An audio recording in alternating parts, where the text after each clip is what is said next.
Blessings, guys. So we're back at IBIS Paint, and today I'm giving you my top 5 tips for editors. Now, yeah, it's a drawing software, but a lot of you guys may know I make a lot of commissions, and all of my edits ever posted actually come through IBIS Paint X. So I'm gonna show you every skill that I more or less use across the time, so you guys can learn to become as good as me. So as for the first skill, I want to teach you guys how to center your images. So what we do, we're just gonna, I don't care what it is, we're just gonna get a pen and we're just gonna make a circle in the middle. Yeah, for these tutorials we're gonna use circles. So this select a circle, fill tool, and we're gonna make a nice orange circle. Yeah, so we have our orange circle. Now, as we can tell, this is not in the middle. Now, yeah, in Photoshop we have grids and so forth, but here we don't. So we have to use that extra step more of creativity. So what I recommend you guys doing is hit that plus button, head it over to your filter, frame, then table count. Now this can allow you to have set up a table. Now a perfect cross consists of only 4 points. So we're going to add 2 columns and 2 rows. Whoops. 2 columns and 2 rows and reduce the thickness. Now we have this like crosshair in the middle of our screen. And now we're going to be able to align our text, well, our circle where it needs to go. So we click on it. So we click the orange circle. After now we have this type of box around. Now what you want to do is line up that symbol with the middle line. Yeah. Use your finger. Now I have to refine it by just pushing the plus and arrow key. Yeah. Once you have that one done, what you want to do now is do the same again. But you want to click the grid reference. And now you can see how far down it is. Yeah, it is a long process, but it gets the job done. Yeah. So we're here, we notice there, it's to be about a few more clicks away, and we are there. So now we have our centered circle. Yeah. So it's a simple tip. It's a simple tip, but it's an effective one. Especially when making thumbnails, you need your character in the center. That's what you're gonna have to do. Okay, so for our next tip that I want to do, I want to actually teach you guys how to add fire and lightning effects to your images. I know a lot of people like special effects. We want to be movie stars out here. So you guys need to learn how to do that. So there are 2 types of images that you can use. Literally 2. You have something called a PNG. Now, this is a picture without a background. So if I type in fire PNG into Google, you'll find these stuff, yeah? So if I click on it, you're going to see that it has no background. Now, this can be absolutely amazing at times. We're just going to use this one. After I'm going to show you an alternative method. So drop that into our downloads for now. And we're going to make our background something that's dark, yeah? So we're here. So we know it's dark background. Now we're going to load in our fire. Load in our fire overlay. So this is the PNG. It has no background already. What the hell is this? Oh, the billah. There we go. We got what we're after. Eventually. This has no background. It's completely, the fire's there. Yeah, it looks great. But not all the time these types of images are available. So what are the other types of images? Now you may get one that's a JPEG. Now JPEG is a file, literally a standard image file. Has no removed background. It may be black, so forth. You can do what you want with it, but there's no transparency. What we want to do to make just the fire stand out is called a blend layer. Now, someone did ask in the last video, what are these layers and how do they work? So as you can see, I'm going to lay in my image. I can't see behind, but I want to show only the fire. So what I'm going to do is hit the normal thing, the blend section. Then I'm going to click lighten. Now it's going to remove all the background and only left the lighter source of the images there. So now we have this beautiful orange glow with the fire and no background by just a click of a button. This is going to be such a useful skill for you guys to add fire, lightning effects. You don't believe lightning? Let me show you. So we're loading our lightning effect. blow it up, and we can see it's a black background. We don't want a black background. So what we're gonna do, again, same again.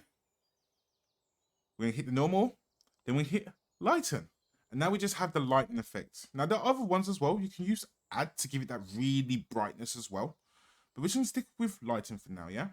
But this is how you add your layers of fire or lightning. You have PNG files and also on black.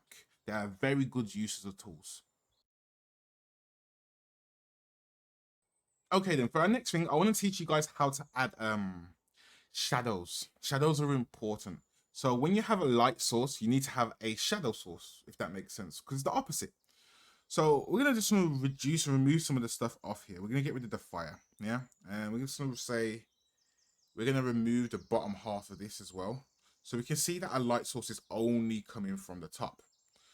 So methods that we can do to add shadows is we use blend layers. Now, you don't ever want to shade into just black. Nothing has a black shadow. Even if you look, say here, like here, you see here on my neck, it's not a completely black shadow. It's got like a brownness to it. The only thing that's black is the shadows of my hair and my t-shirt. But you get the idea. You can see on my t-shirt, there's different depths of colors and layers. So what you want to do is start naturally, same way, with a gray. You want to put yourself in a nice gray and make it about 30%, yeah? And you make a multiply layer and clip it to the circle. Now what you're going to be able to do, now what you're going to be able to do is really add this extra depth of field to the image. You can slowly keep increasing the opacity, because closer to the bottom, you're going to have more of a darker shadow, naturally. Yeah. So I think about here would be good. There we go. Now, don't be afraid to remove some shadow areas as well. Yeah. We're going to make this pop a lot more in a second. It's just making sure we have got the right perspective for the lighting. See? Now, what I want to do, and I like to do after this, is go to the adjust color and actually add a color balance to what's going on. Why? Like I said, no shadow is gray. But as you can see, we have this kind of subtle shadow now, which is not just gray and black. Yeah? If you want to add more to make it more depth, you can do it again. Add more depth. But this time, you don't need to add the color balance because we're going more to those darker regions now. Does that make sense? So now we have this really nice shadow for our ball. But without shadows, we can't have highlights. No, without shadows, so with shadows comes highlights. So I need to teach you how to add glows and highlights too. But we're going to use the same thing that's going on here already. So we're going to add another layer again. So layers is a huge important thing to making things come to life how you want them. It's not going to happen if a click of a button straight away for it to just, you know, bam, there's a new, it's not exactly how it works. It takes a time and process. These skills I'm using is a combination of editing and drawing to get the maximum out of what I do for just this cheap software. Do remember this is a very cheap software. It's about $4.99. They even have a lifetime plan. Be sure to check. No, it's a lot cheaper than Photoshop, and they don't support Israel.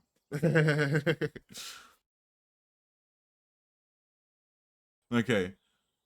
So what we want to do to add these highlights is we're going to make a hard light layer. Yeah. Then we go find the color source of the light that's happening. It's not normally inside the white. It's just outside of it. From here, we're going to add this subtleness. Yeah. It's like, ooh, what's that? Yeah, I know. I know. Blue and yellow makes green. That's right. That's correct. We're just going to reduce it ever so slightly. Add another layer. Then we do an add layer. Now, this is for our brighter regions.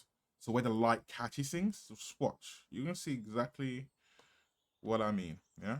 So we've got this here. See? From that. Yeah. Same over here. See? Yeah, see? See? Yeah. So this is our rim light, yeah? But then we need our actual source light. So it's gonna be a bit bigger. And we do this, yeah? Here we go. So this is how we make our effects of lighting. So we've got that. And then finally, I like to add a white light. And that's more of a stylization thing. You don't necessarily need to use white to do this, but I like to do it. And do bear in mind, I'm only using my hands, no pen today. So if you are using this software on mobile, not a tablet like I am, like my laptop tablet, you can actually do it this way, yeah?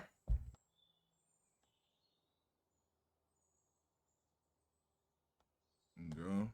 It's nice, crispy, white rim line, yeah? There we go. There we go. There we go. And here we have our glowing circle. Okay, so for my final tip for you guys, is fonts. Now, IBIS Paint does come with some standard fonts. They can be pretty crap, I'm not gonna lie. But you can actually add your own ones from any website, yeah? So if I type here and say, this is the ball, this ball, yeah? I call it this ball, yeah? So at the moment I'm using Akira Expanded. If I want to change font, what I do is literally click this plus button. It's going to take me to a web browser. I can type in anything that I want to find a font. So I want a best free Dragon Ball font. Yeah? Free Dragon Ball fonts. So literally find any font. It's called Saiyan Sans. We're here. We click download our Saiyan Sans. And as you can see at the bottom, it's downloading. It'll download, install it straight onto the software itself. If it's on your phone, it will download straight to your phone. But do bear in mind, if you do switch devices and use multiple devices like this, you have to download the same font on both devices. It doesn't transfer with the software. Yeah? So now I have this ball. Yeah? This is going to be so important taking your edits to the next life, because literally a font can make or break it. I want to add this Saiyan Sans. It looks nowhere near as better as my previous Akira Expanded. Look, can't tell me that this one don't look better, yeah? So there's the 5 tips that I'm going to left with you guys for how to improve your editing skills in IBIS Paint. If you did like the video, be sure to like, subscribe to the channel. I'm going to try and get more of these videos out. I've been a bit inconsistent doing Shinobi Got Talent, started the Ninja Gaiden series, but all of your love is appreciated, and I hope it actually helps you guys out. But for now, I'll see you guys soon. Blessings.